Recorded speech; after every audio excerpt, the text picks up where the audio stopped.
Daniel Carter arrived at his private yacht early that morning, expecting to prepare it for his daughter's wedding. Instead, he found the entire vessel covered in white flowers, wedding decorations, and champagne tables. Then he noticed a large wedding party already gathering on the deck.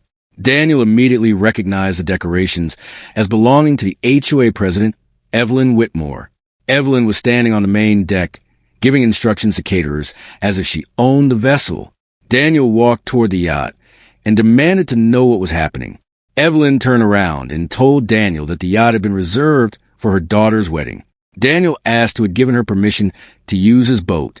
Evelyn simply smiled and said the HOA had already approved the arrangement. Daniel stared at her in disbelief and explained that the yacht was privately owned and had never been rented to the HOA. Evelyn replied that the community had always treated the yacht as a shared waterfront amenity. Daniel knew that statement was completely false. Daniel asked Evelyn to show him the document proving the HOA owned or controlled his yacht. She opened a folder and produced a community marina use policy instead. Daniel read it carefully and immediately noticed that it discussed docks, but said nothing about privately owned vessels. Evelyn insisted that the yacht was being used for a community-approved event, not a private rental. Daniel asked her whether his written permission existed anywhere in the HOA records. Evelyn avoided the question and told him not to embarrass the wedding guests. Daniel looked toward his daughter Sarah and realized she had no idea what had happened. He asked her whether she had authorized anyone to use the yacht. Sarah shook her head and said she thought her father had arranged everything. Evelyn suddenly told Daniel that the wedding was already underway and there was no time to argue. Daniel replied that the wedding could continue, but not on a boat being used without the owner's permission. Several guests stopped talking and turned toward Evelyn. Evelyn finally threatened to call the police and have Daniel removed from the marina. Daniel calmly told her to make the call if she believed she had the authority. Before she could reach for her phone, a Coast Guard patrol boat appeared near the marina entrance. Evelyn immediately assumed the Coast Guard had arrived because of Daniel, but Officer James Miller stepped onto the dock and asked who was responsible for the wedding vessel.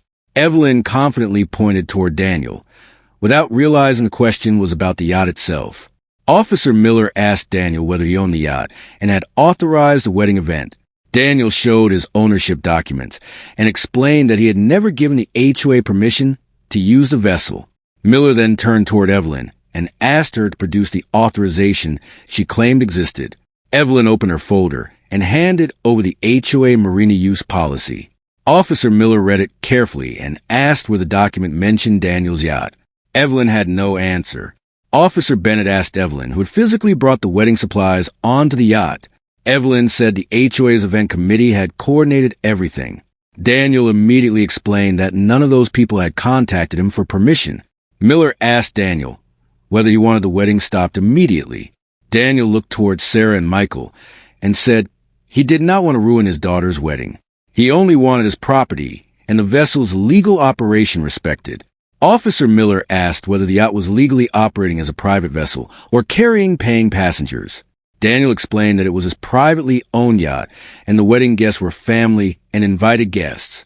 Miller nodded and began asking Evelyn a different set of questions about how the event had been organized. Miller asked Evelyn who had arranged transportation, catering, and passenger movement for the wedding. Evelyn proudly said the HOA event committee had handled every detail. The officer's expression became more serious as he asked whether the committee had obtained the required maritime permissions. Evelyn insisted that the HOA board had handled all necessary approvals. Miller asked to see those approvals. She searched through her folder, but the papers inside only contained HOA notices and event schedules. Officer Bennett asked Evelyn whether the yacht owner had signed any charter, rental, or event use agreement. Evelyn finally admitted that no such agreement had been signed. Daniel looked towards Sarah and quietly told her that none of this was her fault. Evelyn suddenly claimed that the yacht had been offered to the HOA verbally months earlier. Daniel immediately denied ever making such an offer. Miller told Evelyn that a verbal claim was not the same as documented authorization for a major organized event. Miller looked over the crowded yacht and asked Evelyn one final question about who was legally responsible for the vessel that day. Evelyn hesitated because every answer pointed back to Daniel, the actual owner, Then Miller informed her that the Coast Guard would need to address the unauthorized use before the wedding could continue.